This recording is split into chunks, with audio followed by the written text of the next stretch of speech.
Hajime!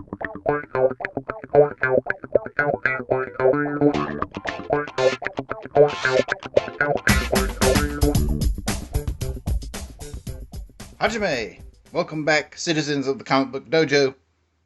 JT McRoberts here, and this week I'm going to ask you the question, what comics did you buy this week? I'm going to give you my answer by sharing a look at the books that I picked up at the local store.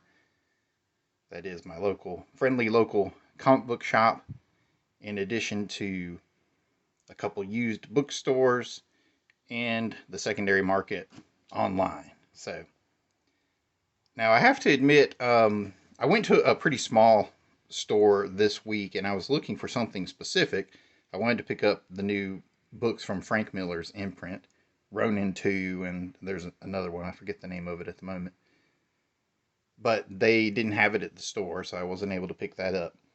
So the only thing I picked up was this, which is a facsimile edition of the Fantastic Four number 52, which features the first appearance of the Black Panther. Introducing the sensational Black Panther! Alright, there he is. And you can be sure that we are going to feature this on an upcoming episode of the Comic Book Dojo.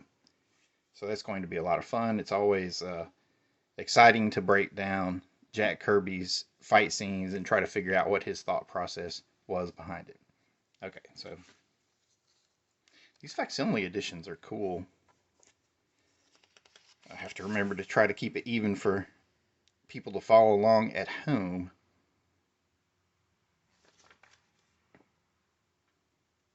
But I love the way that they show off all the old classic ads.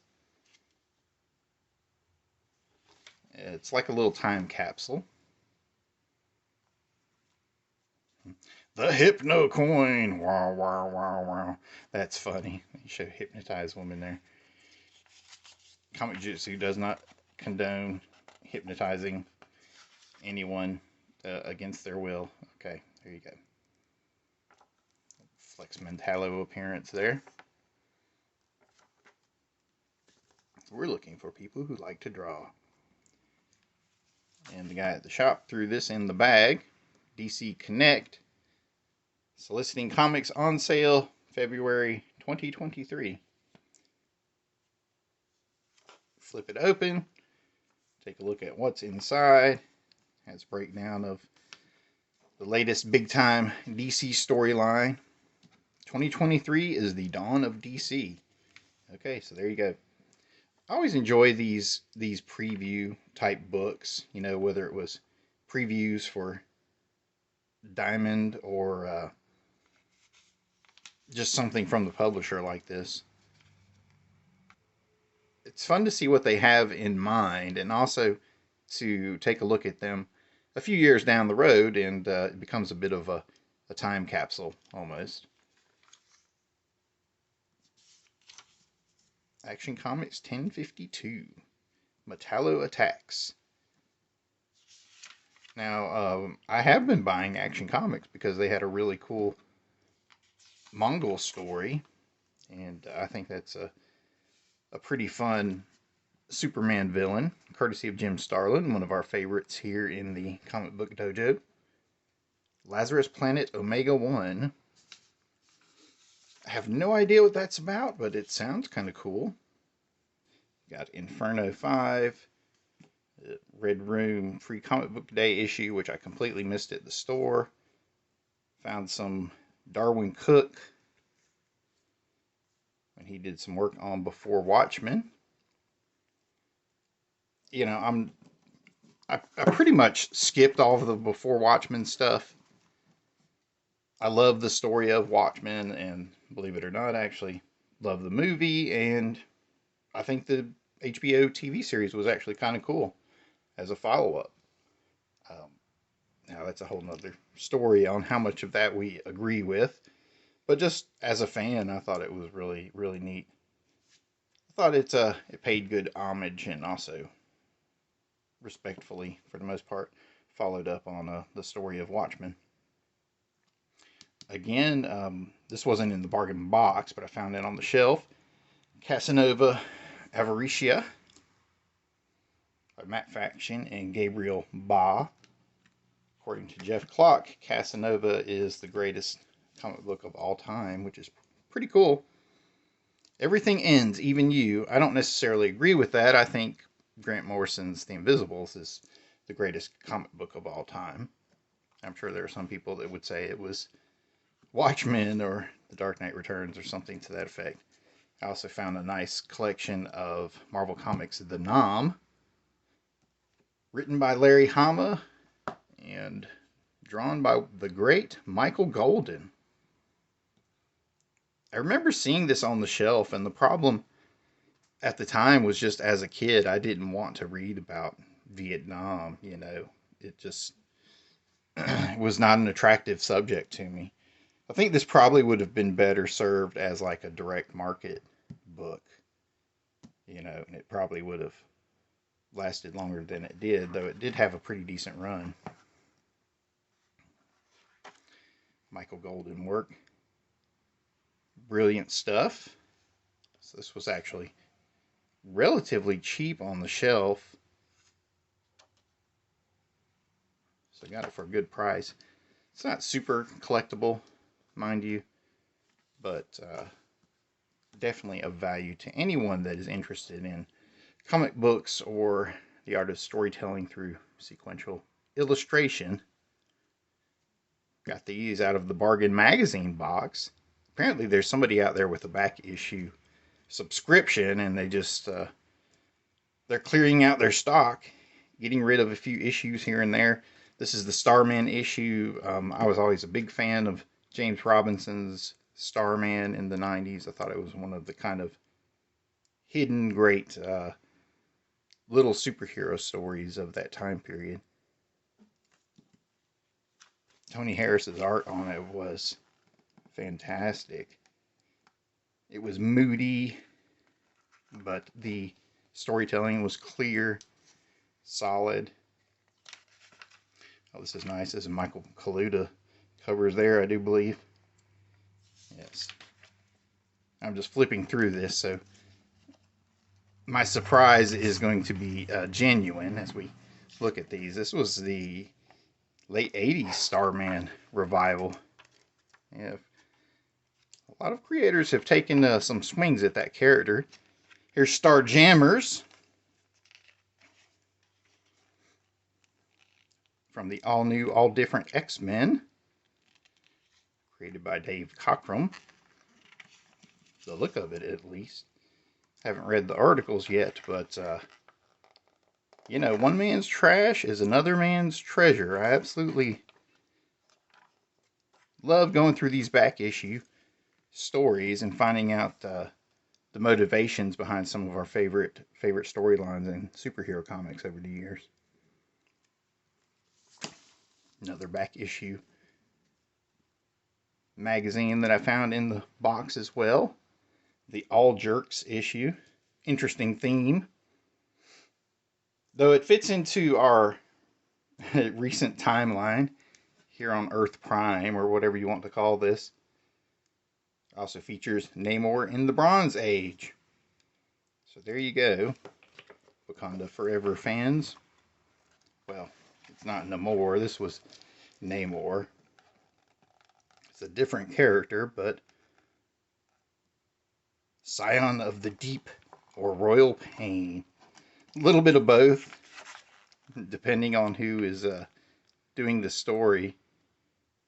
Might be more of one than the other. 4-issue limited series. Oh, there's the covers to it. Nice.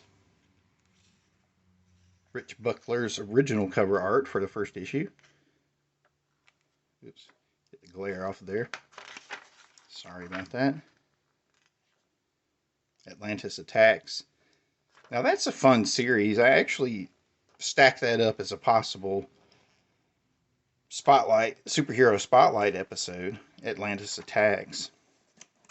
But it doesn't feature Namor through all of it. John Byrne's Namor, which we are definitely going to talk about at some point, whether it's as part of the superhero spotlight, or if we work our way up to it through the Iron Fist breakdowns. Because we are going to continue the Comic Book Dojo breakdowns of Iron Fist.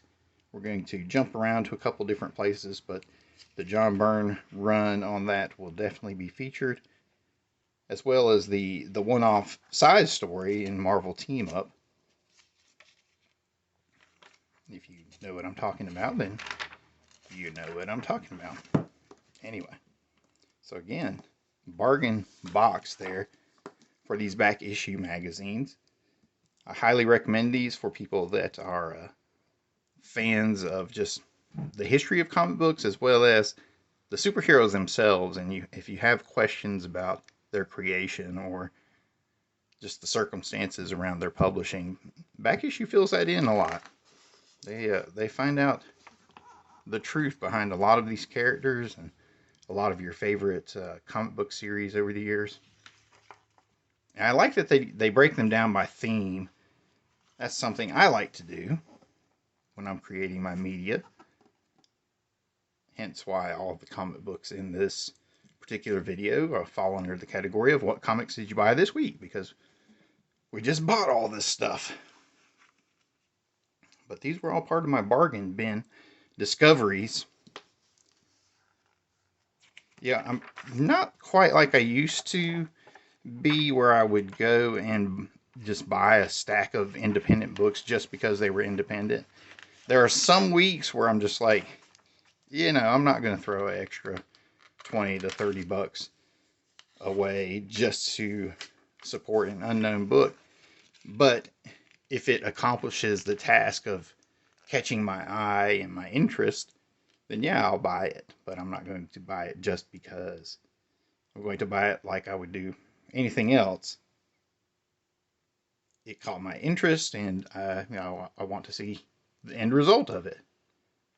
Here in the All Captains issue, we have the new Captain Marvel. This is really cool. You'll know as a denizen of the dojo that we talk about Jim Starlin a lot here on Comic-Jutsu.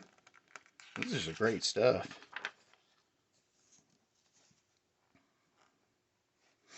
Sometimes it's hard to keep talking about this stuff when you're just looking at the artwork and trying to figure out where they all fall into place. I actually have most of those. Well, I have all of those as part of the Jim Starlin Captain Marvel run, which was intertwined with the first major Thanos run, which is something that's really cool. Yeah, I'm gonna have to read this. This is exciting. He's gone, Jim. Death of Captain Marvel. The first graphic novel, is that right? Trying to remember. Marvel 2-in-1, classic story there. The Thing and Spider-Man. That was the original end of Thanos. It didn't quite stick, though. But I believe that was by design. I believe Starlin always had the notion that he was going to bring Thanos back for the Infinity Gauntlet and the Infinity Wars storylines when those became a thing. Well, I'm giving him credit for that. Who knows? I have to read these particular issues. Starlin does make the trip out to Heroes Con every year in Charlotte, so I should go talk to him. There's usually a big line, especially with the success of the recent movies, but he's always been popular. And then sometimes, I don't know, I'm just not in the mood to meet my heroes, because sometimes that stuff just goes wrong. Okay, anyway, I'm showing you this. This is an old Villains and Vigilantes module that I found at the secondhand store. But fans of Shang-Chi, the Master of Kung Fu, will tell you that Dan and Gene Day did the artwork for the latter part of that original Master of Kung Fu series. And this artwork was produced, I guess, afterwards. I'm not exactly certain. It might have been bits of artwork that they were just holding on to over the years. 1985, Dan and David Day.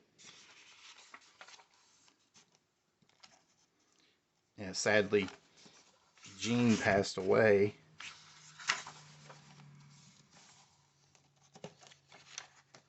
But it's cool that they have this artwork in here.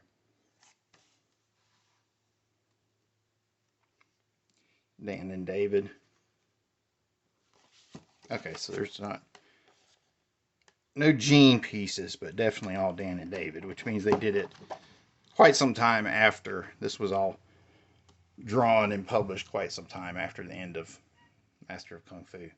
But there you can see it's some nice little grappling right there on the cover. It's got a two-handed grab there on the wrist. I also managed to score a few Pathfinder modules on the cheap. Extinction Curse, Strength of Thousands. I recently broke the code on converting 2nd edition to 1st edition for those of you that are geeks like that. So I can run 2nd edition modules using the 1st edition rules. Anyway, so a good score of stuff. Lots of good writerly bits. Good things to study as an artist. Definitely that Michael Golden Nam is going to go under the microscope. Pick up all kinds of storytelling tricks from that. So a good score this week.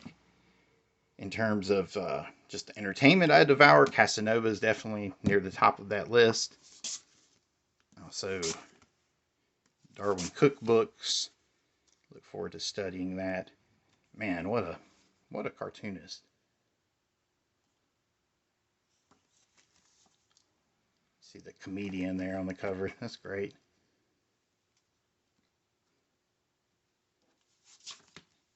Red Room. Inferno. Make our way all the way back to the beginning. Fantastic Four. 52. Coming soon to the Comic Book Dojo. Be sure to like, comment, and subscribe. Tell your friends about the channel. Let me know if there are any other types of features you'd like to see us cover here on Comic-Jutsu. Find all the links to everything down below. The Twit machine, all that stuff. We'll see you next time. Mate!